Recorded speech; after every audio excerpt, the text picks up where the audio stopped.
What would you create if you stopped believing all of the negative things you've internalized to believe about yourself? What would you create if you stopped walking in doubt and started walking in your purpose? What would happen if you punched fear in the face and started believing that you are worthy? What would happen if I told you that everything you need to be successful, God has already equipped you with? You might not believe it now, but you will. Transformation starts now.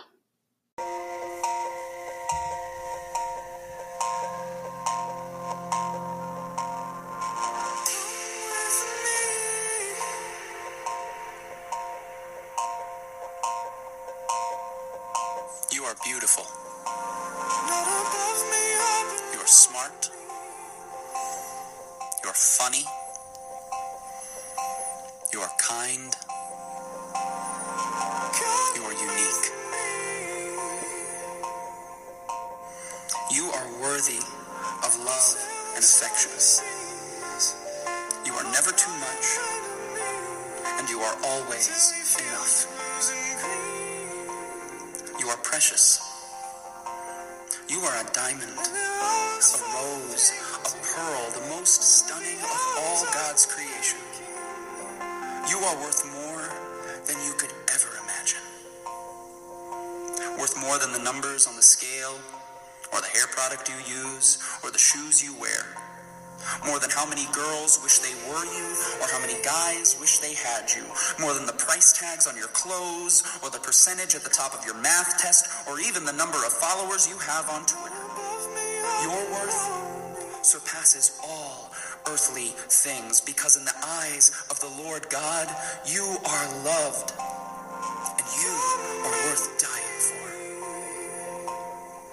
Regardless of who you think you are, whether you model in a magazine or you model pottery with grandma, whether you're on the hot list or the not list, whether you're head cheerleader or a high school dropout, whether you're Miss Popular or you've never had anyone you could call a friend, whether you love yourself and love your life, or you can't stand to look in the mirror and you feel as if everything in your life is falling apart, whether you're such a winner or you feel like the world's biggest failure, regardless of who you think you are, the reality is that you deserve someone who would give up their life for you, because you are powerful and strong and capable.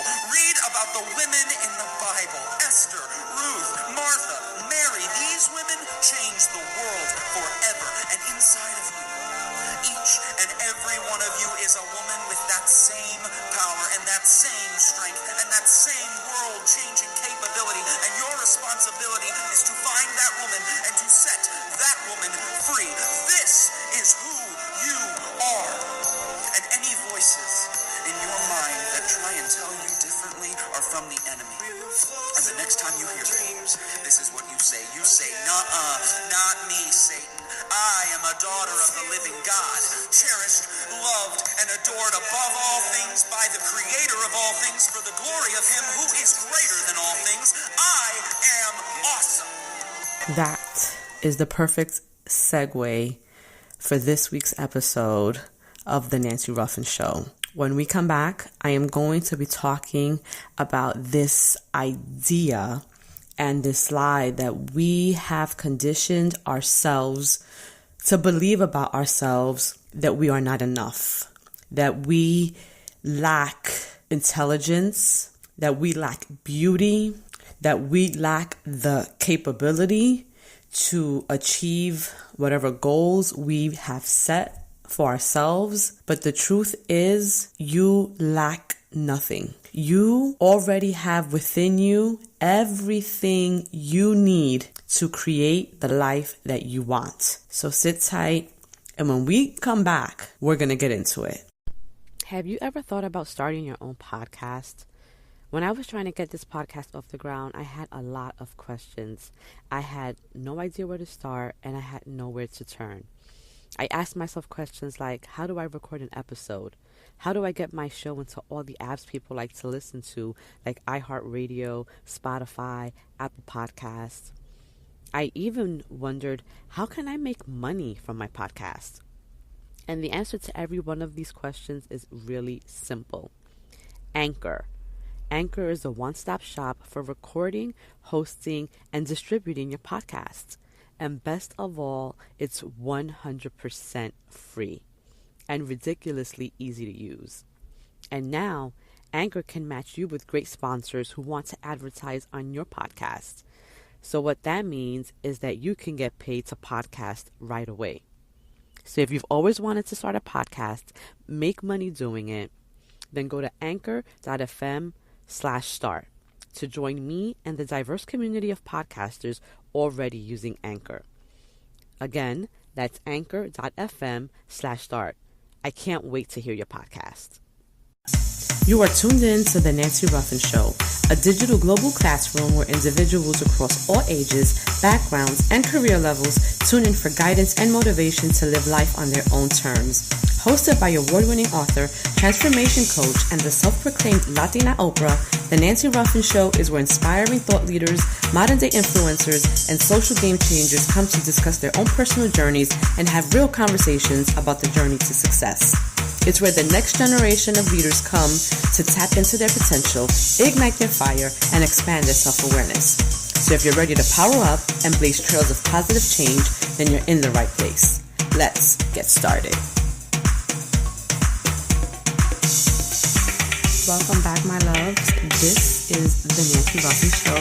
I am your host, Nancy Ruffin, aka The Latina Oprah, aka The Jesus Influencer. That's a new one that I just added up in there. It's ironic because a lot of times I find myself talking about God, right? And I'm not a preacher or a pastor or anything like that. I'm just a woman who has found her way back to God. And I feel so strongly in all of the connections that I make and every opportunity that I have to speak with someone to just share how transformative God has been in my life. And I say this giving him all the glory because not too long ago, I was just completely lost and I had no idea what his purpose was for my life. And when you don't know what your purpose is, you tend to just find yourself in situations that may not always be the best situations for you. You are searching for peace and love and whatever it is that you're searching for in external things, maybe in different people, different experiences, and you're doing this because you're trying to fill a void that's within you. And for every person, that void is different. And for me, I just felt like I was unhappy, even though on paper I had acquired the quote unquote American dream or everything that society says we should have by a certain age. And it wasn't until I started to dig deeper and really look within and figure out what was lacking within me that I realized it was that relationship with God that I was missing. And I have always had a really strong spiritual connection to God. I was raised in the Catholic Church, and I think I may have shared this before on the podcast, but my sister and I were very active in the church. We would go to church every single Sunday for Sunday Mass. We would go by ourselves on our own to, the 12 p.m. Mass. Our parents didn't go with us. My father was in retail, so he used to work on Sundays. And my mom, she just wasn't motivated to go to church. So my sister and I would go on our own, and we were just very active within the church community. And then, something happens, I think, once you hit those teenage years and you start hanging out and you start trying to figure out your way in the world, if you don't have the strong guidance at home, that keeps you connected to the church, you tend to lose your way. And I think that was what happened to me. And I didn't go back to church for years. I think that I went back to church probably in my 20s, only because I had to do my confirmation if I wanted to get married in a Catholic church, which at that time I did.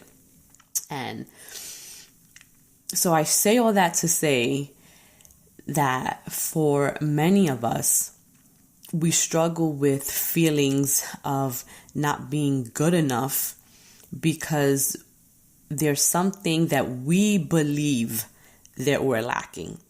Not saying that we're really lacking something, right? It's not true. The belief that we're lacking something and that we have to look for this thing that's going to fulfill us and other things is a lie.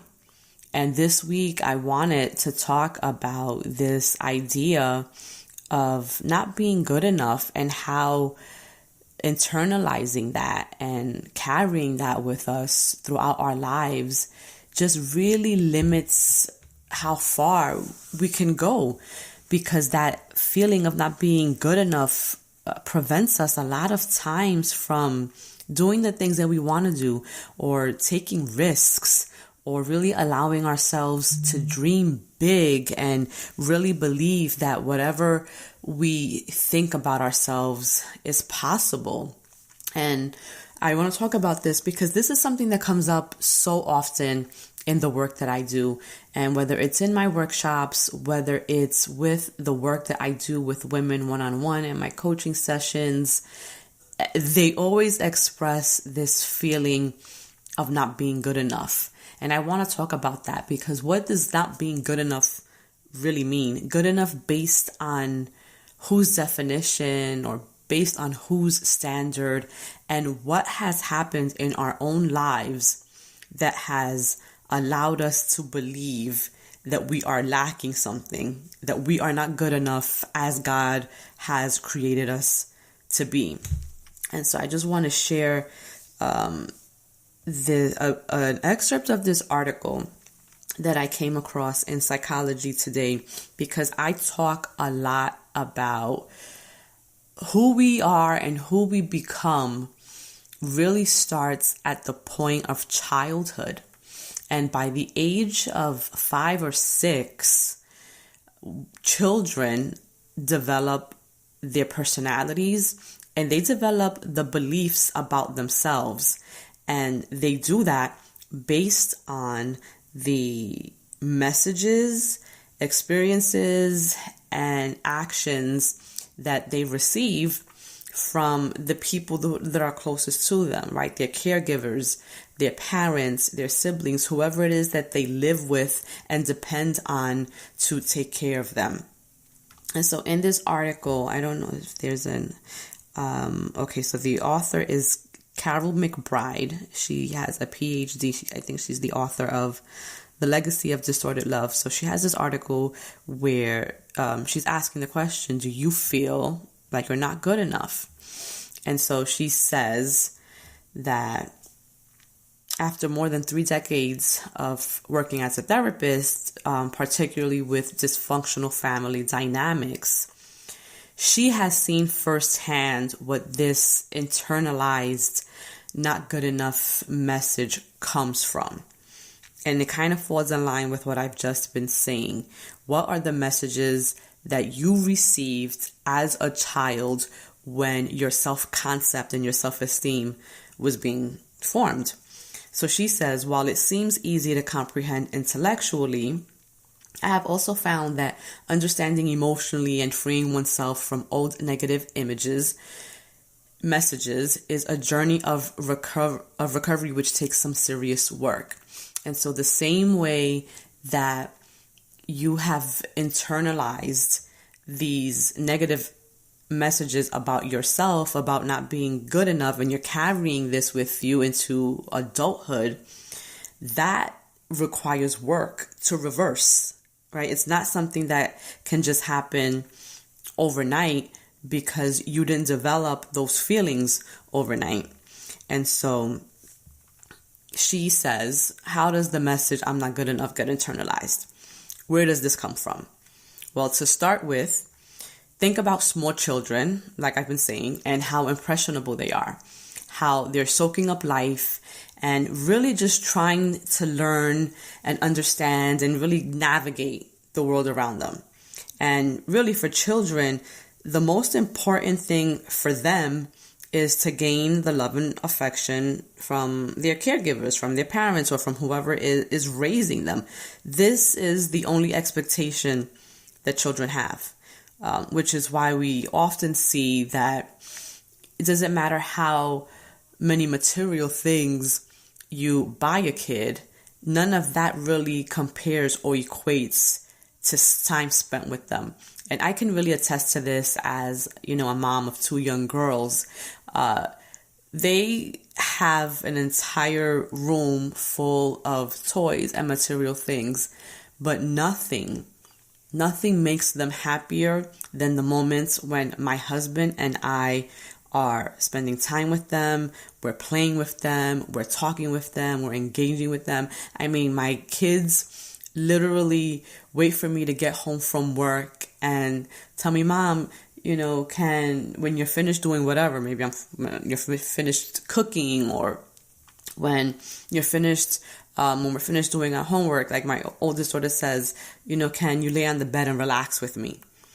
So simple, right? So simple. She doesn't want to go play with her toys. She doesn't want to play with her sister. She wants to spend quality time with me. So children, all they really want is our love and affection, because they don't have yet the understanding of human behavior or why people behave in certain ways. So even when I come home and I might say that I'm tired, they can't comprehend what that really means. Like, they just don't understand what being tired is, or that mommy needs rest. All they want is mommy to spend time with them, to give them that love and affection that they're craving.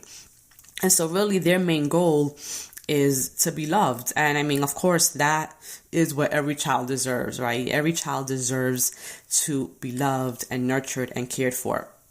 And so in the article, the author continues to say, all right, let's take some examples of dysfunctional families. And to start, she uses the example of an alcoholic family. And so when you're a child that is living within the structure where one of the parents is an alcoholic or maybe a drug abuser, it's hard for them to understand why the parent is there for them sometimes, and then other times, depending on whether or not they're under the influence of the drugs, that the parent may not be there for them. When we look at maybe abusive families or families with domestic violence, it's kind of the same dynamic, right? The child doesn't understand why the adults are acting in horrible ways and not really tuning into how it's affecting the child. So given that the child's goal is to be loved and cared for, the child in their own mind, because they don't understand, they're trying to figure things out, the child begins to try to quote unquote fix the adult problems so they can achieve their goal. Now, they don't do this consciously, of course, but many start this at an early age, and they start rationalizing, well, maybe if I was a better kid, this wouldn't be happening. Maybe if I did better in school, my parents wouldn't fight. Maybe if I listen to my parents' problems, maybe they will be less stressed. If I do more chores or housework, maybe mommy won't be so sad. So they start to internalize this as if it's something that they're doing that is causing their parents to behave in a way that they are not giving the child the love and affection that they need, right? And children, we all know, are like sponges. They take in everything within their environment, even the things that we think they're not paying attention to, that they're not listening to. They absorb everything. And they absorb this not just physically, but on an emotional level and on an intellectual level, they're internalizing all of the stuff that's happening around them. So they learned very early that if mommy and daddy are happy, then they themselves will be happier too and get more of that love they need. Where if mommy is happy, maybe she'll play with me and spend more time with me, right? Or when daddy is not mad, he will be nicer to all of us. Because basically kids want peace, and love and harmony in their lives, and they need it. They need that to thrive. They need that to grow up to be emotionally healthy human beings. So if it's not there during their most formative years, guess what they do? They try to fix it by trying to be that better kid, or they may also do the opposite and start acting out because they're trying to get their parents' attention, again, trying to get their parents' love and get that focus back onto them because it's what they need and it's not what they're getting from their parent. So they are learning and internalizing that no matter what they do, they cannot fix their parents' problems. So, but they're kids, right? And so it's never a child's responsibility to fix an adult's problems, but they don't know that. They don't understand that. So they keep trying. And many times what happens in these dysfunctional families is that the families or the parents within these families will either blame their children or project onto their children the bad feelings that they may be feeling at the moment. And so because they're internally self-loathing and projecting this onto their children, this is what the child starts to believe about themselves. And so they don't understand that. And so they start to think, well, you know what? Maybe it must be me. The reason why my mom or my dad is acting this way has to be my fault. And it must be my fault that my parent is mean to me, or it must be my fault that my parent can love me. I must be doing something wrong. So the child ends up carrying this emotional baggage of the family and takes on the burden of feeling if only I could do more. And so now not everyone comes from emotionally abusive families, or from families where there's, drug abuse or alcohol abuse. But there are so many other ways that we project these negative messages on our children. And I will give an example from someone that I worked with a few years ago, and who was always kind of just striving for their parents' attention, and they were never allowed to express either weakness or sadness. Like they always had to not suck it in, but just suck it up or whatever. And basically they were never allowed to just express any type of behavior that made them feel like, what is the word? The parent in this situation was like, well, just deal with it. She wasn't allowed to show weakness. That was what I'm trying to say. And so when you're dealing with pressures like that are put on, or these expectations that are put on from our parents, we carry all of this into adulthood. And in the article, the writer continues to say that these negative messages that we have internalized as kids can't simply be undone through the use of affirmations or telling ourselves that we are okay, which is why a lot of times when I see this, when this is uncovered in my coaching sessions, I always tell my clients, you really need to speak with like a professional therapist, because I'm not a therapist. And I always, I know how to stay in my lane, but I also want my clients to get the help that they need so they can really become the best versions of themselves. And therapists are equipped with tools that I just don't have. And a lot of times it's hard for people to go to therapy and to kind of talk about their family structure because, we all want to believe that we come from loving and nurturing families. And I think one thing that's important to note is that sometimes the way our family believes that they're loving and nurturing us are not the healthiest ways. Because a lot of times, our parents or our grandparents, they believe in this concept of tough love, but that tough love isn't always the healthiest way to show love or the best way to help a child develop positive self-esteem and positive self-concept. So I don't want to put all of the blame on our parents because a lot of times they parent us based on what they know and what they learned. And so we can't blame them for not knowing any better, but it gives us some insight as to why we are the way we are and why we think about ourselves in certain ways, because we were taught to think that way about ourselves. And, most parents only teach what they know. And I think that we are at a time now where parents, like myself, we're more self-aware, we're more conscious of how our actions and our behaviors influence our children. And because I know I am more aware, I'm really careful about the words that I say to them, about how I show them and express, my love. I'm just really very aware of this. And even with all that, even through all my awareness, I'm sure I'm still screwing them up in some other way, right? Because again, we only know what we know. And if we don't know any better, there's no way we can do any better. But I wanted to talk about this because it's normal to try to deny and rationalize that our parents, quote unquote, screwed us up in some way. And when we think about this idea of not being good enough, a lot of times it comes from how we were raised.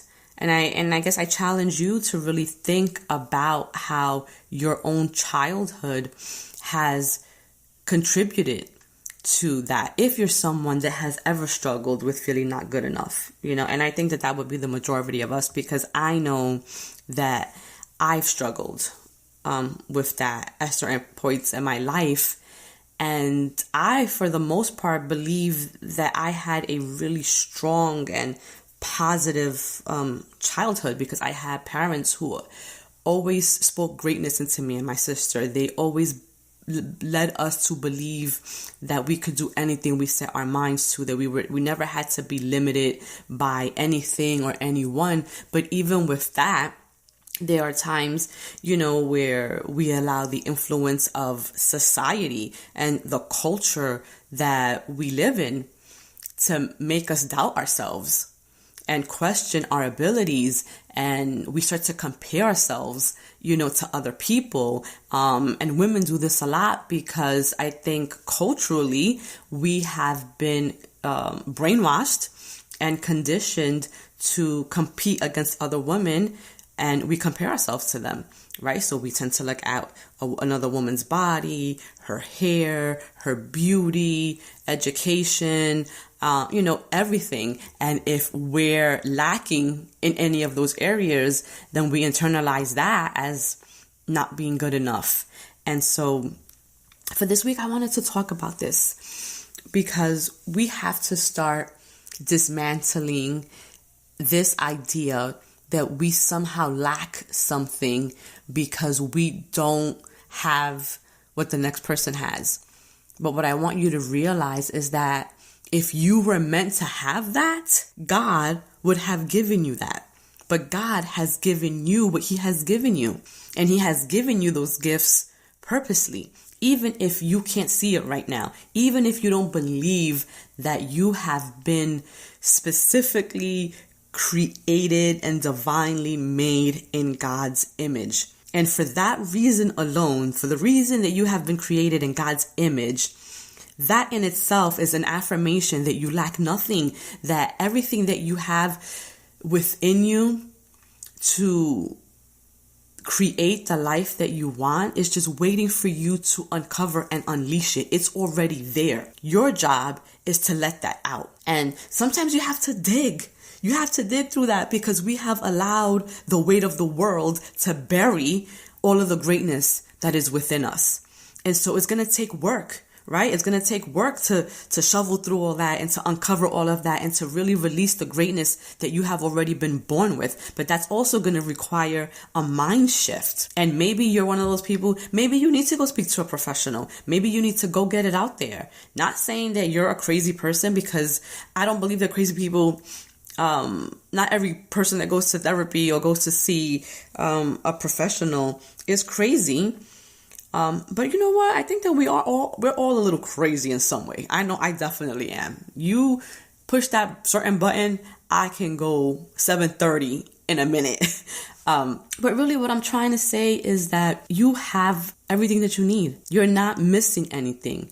You wasn't born missing something. You are equipped with everything that you need. You just have to believe that for yourself. And you have to do the work necessary to uncover that. And you have to let go of comparison syndrome. We do this so much, and I need you to start just loving yourself as you are, where you are in your own journey right now. Because there are lessons in every single phase of your life. So even in the dark seasons, even amidst your pain, even in your grief, even when you're down and out, even when you're at the lowest of the low, that is when God is preparing you. He is using you. He is rebuilding you up so that you can get to that place of glory, so that you can find your strength, so that He can turn that test into a testimony and that mess into a message for someone else. Don't you understand that God uses us to help other people? And the only way that that can happen is by going through stuff ourselves and then being the testament of God's grace and how He has delivered us from some of our darkest hours into that light. We are here to help each other. This is why I'm so passionate about this work that I do. This is why I share so much of my own personal stories, because I need you all to understand that I just wasn't placed where I am. I just didn't become successful in anything that I've done. There were times where I felt like I had nothing, where I felt like I was nothing, where I felt like God had forsaken me. There were so many times when I was struggling to have a baby and it wasn't happening, and I would see crackheads, pregnant and giving birth and abandoning their children, and it's like, God, why are you forsaking me? I'm a good woman, I'm stable, I have a beautiful home to raise a child, and yet you're giving these other women who quote unquote have less than me this blessing, and they don't even realize the blessing that you have given them.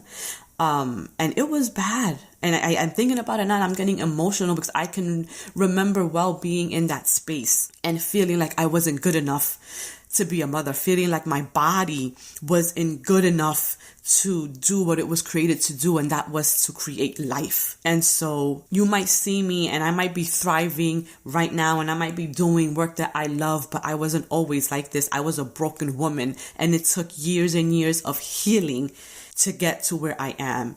And I owe it all to God, because if it wasn't for God's grace, I would still be that broken, unhappy, resentful woman. So if you have taken anything from this message today, just know that you already have everything within you to be the amazing, phenomenal human being that God has created you to be. You just have to make a decision.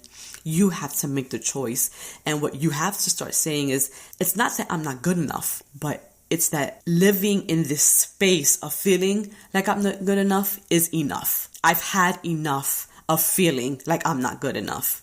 And once you get to that point, and once you make the decision that you are no longer going to allow your life to be dictated by that false narrative, that is going to be the beginning of the transformation for you. So I want you to let go of that thinking. I want you to replace it with the idea that you are and you can and you will. And if you need to go out there and speak to a therapist, then you need to do that. But you have to take the first step and you have to make that choice. Remember, I say this every week, transformation does not happen by chance. It happens by choice. So with that, mi gente, I am going to leave you. I'm going to end this week's episode of the Nancy Ruffin Show. And I want you to go out there this week focused and determined to smash your goals.